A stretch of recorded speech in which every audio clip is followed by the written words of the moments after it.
The moment those words left Don Esteban's lips, "Welcome home, my grandson," the world around them seemed to stop.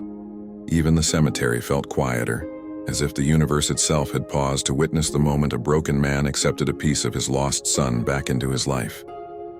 Reza stood frozen, tears falling silently, unsure whether she should step forward or step away. She had never imagined this powerful man, feared by cities, respected by nations, or would kneel in the mud before a child. But there he was, holding Gale with trembling hands, as if afraid the boy might disappear, as if afraid he would lose his son a second time. Gale giggled softly, playing with Esteban's coat button, unaware of the storm he had calmed in the old man's heart. Esteban closed his eyes, breathing in the small child's warmth. Warmth he hadn't felt since Arturo was a baby. His voice cracked. "I thought the Faraz name would die with my boy," he whispered. "But God gave me another chance." He looked up at Reza, his eyes wet and pleading. "Why didn't he bring you to me?" Reza swallowed hard. "He wanted to, sir. He told me he would the night he died." He said he finally found the courage. He said he wanted to make things right. Her voice broke. But fate didn't give him the time. A surge of pain stabbed through Esteban's chest, the kind of pain only regret creates. He stood slowly, wiping his tears with the back of his hand, but the sadness in his eyes deepened. "Come," he said firmly but gently. "Both of you.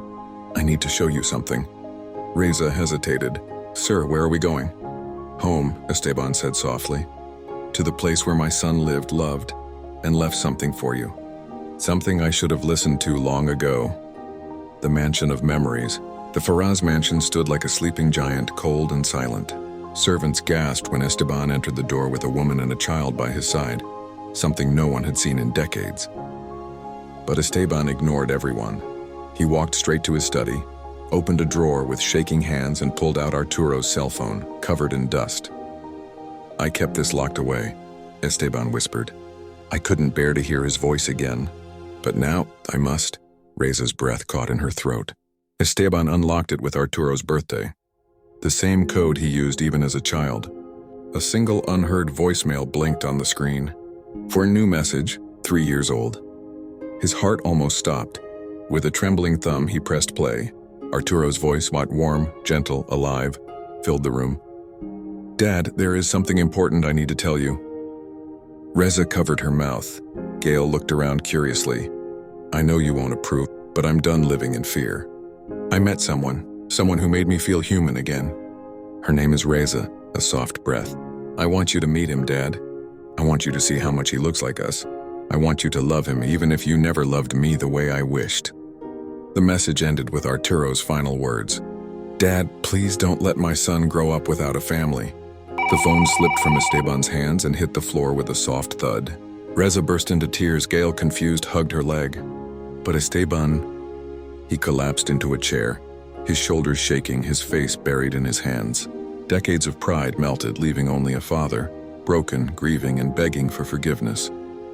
After a long, painful silence, he lifted his face, tears still falling.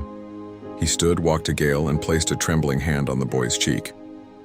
"Your father trusted me, even when I failed him, but I will not fail you."